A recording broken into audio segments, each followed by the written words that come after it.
Patrick would never say the word love.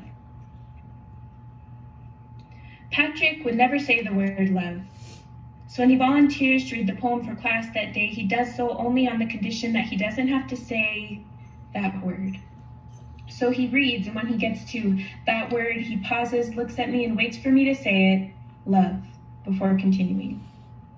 It sounds something like, the saddest thing in the world has got to be when you love someone unable to provide the love and support you need.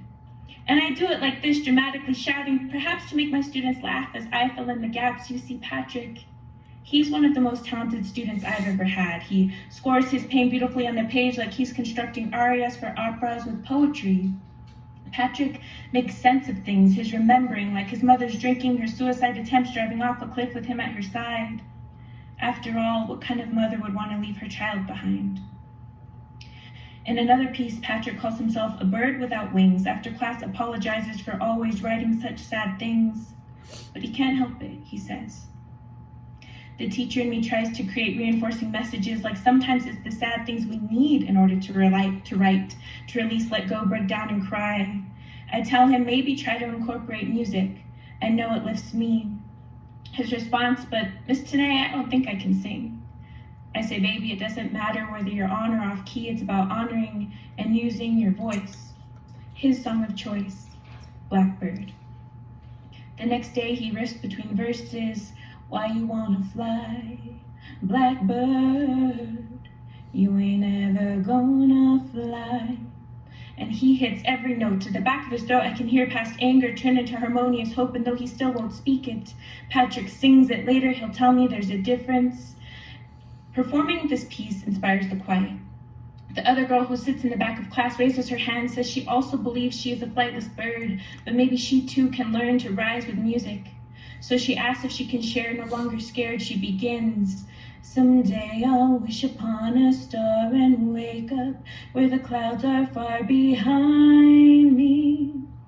Her voice leaps off the page. Her cantatas are rage written in jagged lines to release memories growing up in a household where her mother's boyfriends came into her room at night. And it was then, in the darkness, that she wanted to rise into flight.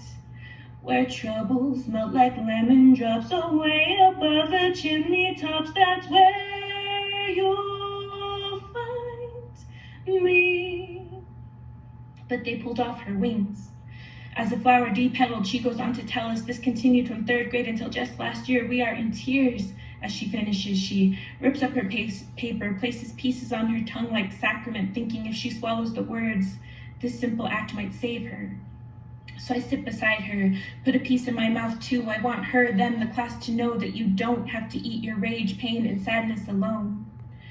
But they don't know that I need to eat these words too to feel full, that once I lost a friend who I loved. And when he killed himself, his body hung from rope like pendulum, marking the times I never said it enough. So today I make sure I speak, teach, pray, and say, love, maybe even too much.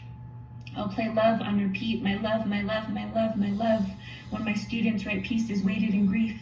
So when the flightless sing, birds fly over the rainbow, why?